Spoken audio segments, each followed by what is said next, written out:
Saludos mi gente, Dios les bendiga y Dios les guarde. Esto es evangelismo urbano. En evangelismo urbano nosotros hemos desarrollado un nuevo segmento, el cual hemos llamado Teológicamente Hablando. Y teológicamente hablando, quiero presentarle algunos videos a medida que vaya transcurriendo el tiempo sobre cosas que nosotros vemos en las redes y que se asocia con el cristianismo, se asocia con la palabra de Dios, pero verdaderamente hay que pasar esto por el filtro de las escrituras para ver si verdaderamente es palabra de Dios, para ver si se sujeta al evangelio de Cristo. Y yo quiero presentarle un video que yo vi en las redes en estos días, donde se hace un mal uso del don, quizás si pudiéramos decir el talento para hablar en público, ese nivel de oratoria, de convencimiento que se hace desde los altares para obligar a la gente a dar hasta lo que no tiene. Quiero dejar en claro que yo soy una persona que cree en los diezmos, yo soy una persona que cree en las ofrendas voluntarias, pero vamos a ver el video primero, vamos a ver el video para luego entrar en materia con este tema. Yo quiero orar por todos. Pero yo no veo nada en el altar. Y yo dije que yo no oro por prosperidad, yo oro por semillas. No hay oración si no hay dinero en el altar. Ay, pastor, ya di. Bueno, quizá Dios te dice un poco más. Pero no me queda nada, no importa. El que te proveyó una vez te volverá a proveer. Si te quedas sin nada hoy, te vas sin nada a casa, no importa, te vas lleno de Dios. No sé si ustedes Eso es. Vaya, busque y traiga algo aquí, porque quiero orar por esa ofrenda hoy. Yo sé lo que cargo. Después vaya a revisar la cuenta. Dios es especialista en agregar ceros a la derecha. Estaba una noche, ahí voy a orar. Estoy esperando que usted traiga la ofrenda. Escúcheme. Yo no sé quién es este pastor, no lo conozco. Y quiero dejar en claro que mi intención no es atacar su persona. Mi trabajo no es yo denigrar personalmente a nadie. Sin embargo, cuando vemos que la palabra de Dios es violentada, cuando el evangelio de Cristo es mal usado y de una forma abusiva, se convence, se motiva a las personas para dar un dinero que Dios no te está pidiendo. Hay personas como yo y como muchos más que necesitan salir en defensa de esa palabra, en defensa de la palabra de Dios. No defender a Dios, pues Dios no necesita que lo defiendan. Es Él quien tiene que defendernos a nosotros, porque nosotros no debemos a Él. Pero la palabra de Dios escrita, su evangelio, necesita defensores.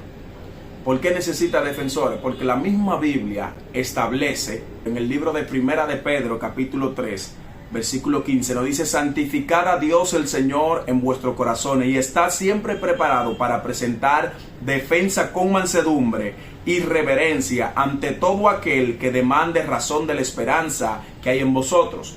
De manera que la misma Biblia nos enseña a prepararnos, a estudiarla, a ver cuál es el parámetro de las escrituras para entonces nosotros juzgar las cosas que son de Dios o que no son de Dios. En este caso, presentar una defensa a la luz del verdadero evangelio. Entonces, mi intención no es atacar a esta persona, pero sí defender los estatutos de las escrituras. Nosotros estamos viendo cómo este personaje motiva a la gente a dar un dinero que quizás no tiene. No sé si notaron cuando él dice en el video: den aunque se queden sin nada. ¿Será esa la voluntad de Dios? Obligarte a dar todo lo que tú tienes hasta que te quedes sin nada. Vamos a pasar esto por el filtro de la escritura. ¿Qué dice la Biblia? Cuando nosotros vamos al libro de 2 de Corintios capítulo 9, nos vamos a encontrar con algo muy interesante. Y el apóstol Pablo dice allí: cada uno dé, en el versículo 7, como propuso su corazón, no con tristeza ni con necesidad, porque Dios ama al dador alegre. Y poderoso es Dios para hacer que abunden en vosotros toda gracia, y a fin de que, teniendo siempre en todas las cosas todo lo suficiente, abundéis para toda buena obra. Como está escrito: repartió, dio a los pobres, su justicia permanecerá para siempre. Aleluya. Nos está obligando Dios a dar aún hasta lo que no tenemos, para nada.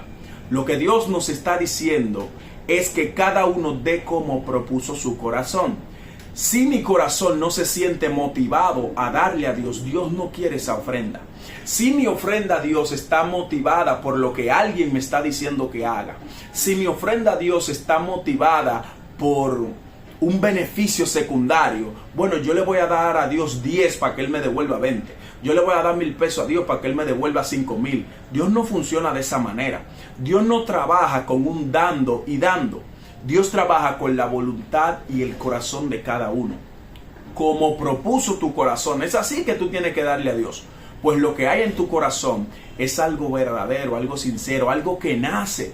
Pero cuando alguien te está motivando, ya tú no estás dando lo que hay en tu corazón. Tú estás funcionando o accionando en función de lo que tú escuchas.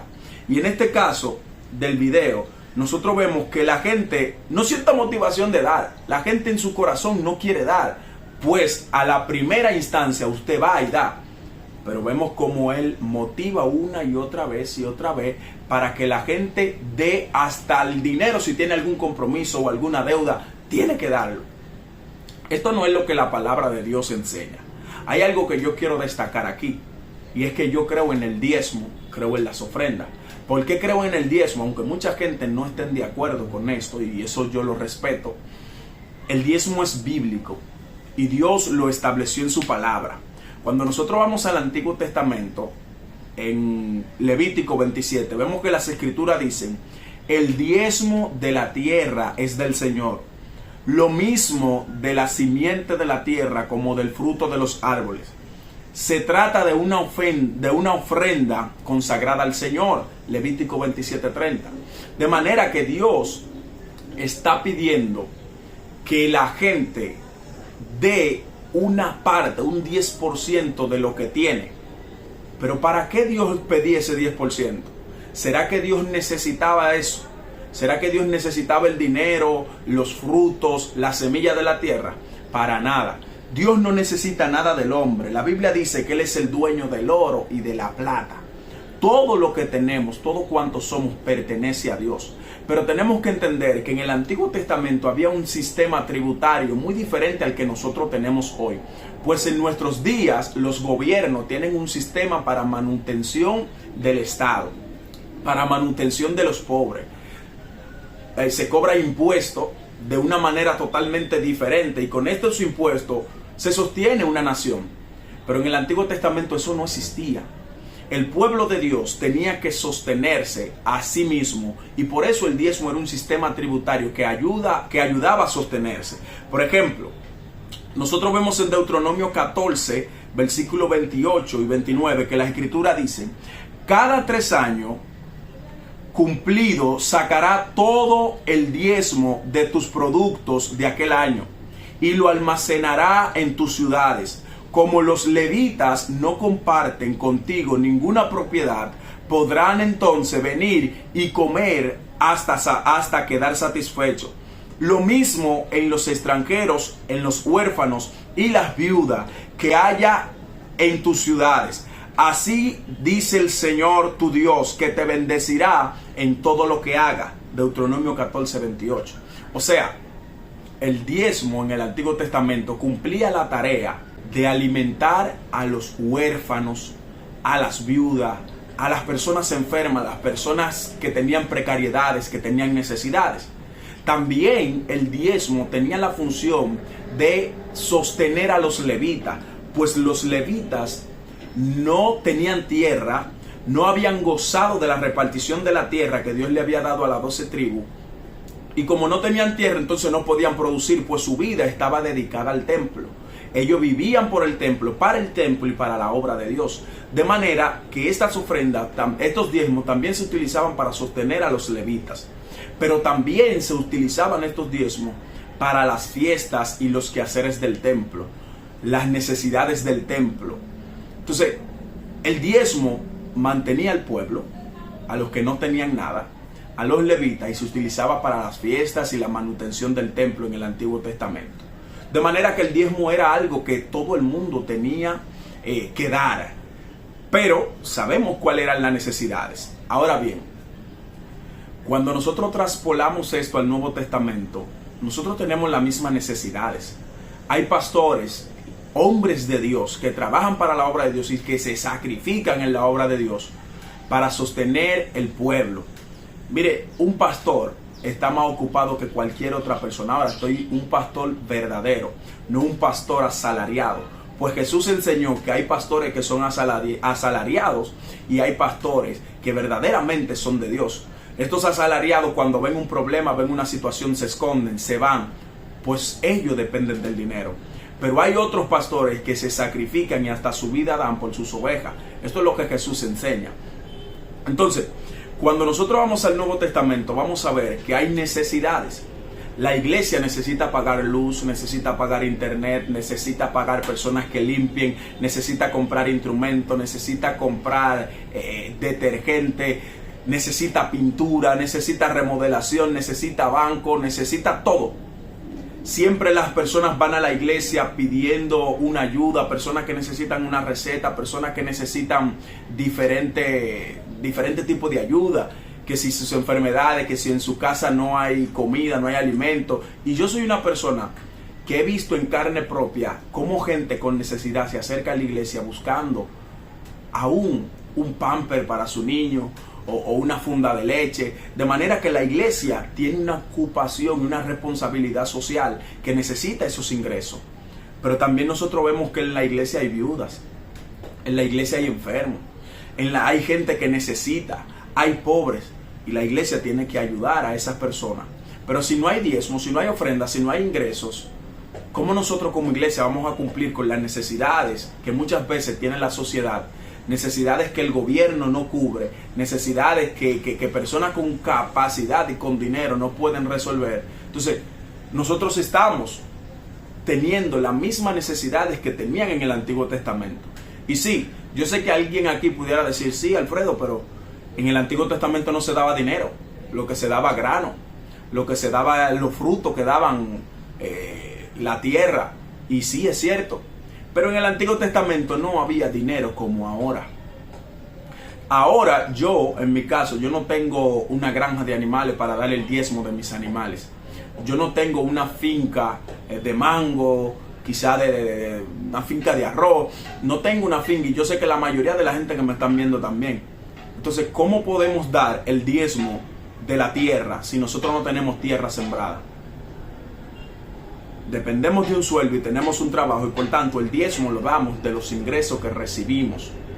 Entonces, yo creo en el diezmo, yo creo en las ofrendas, pero no creo en pastores, en líderes que por su motivación, por su elocuencia, por su oratoria, están motivando a la gente a sacarse hasta el último peso para darlo supuestamente a la iglesia. Mis hermanos, Dios sostiene su iglesia. Y Dios toca el corazón de la gente para que, como dice el versículo que leímos, de su voluntad, de su corazón, vamos a leerlo nuevamente. Cada uno dé como propuso su corazón, no con tristeza ni por necesidad, porque Dios ama al dador alegre. ¿Será que Dios quiere una ofrenda mía? Y Dios quiere que yo lleve mi diezmo a la iglesia, mi ofrenda a la iglesia, cuando mi voluntad no es darlo.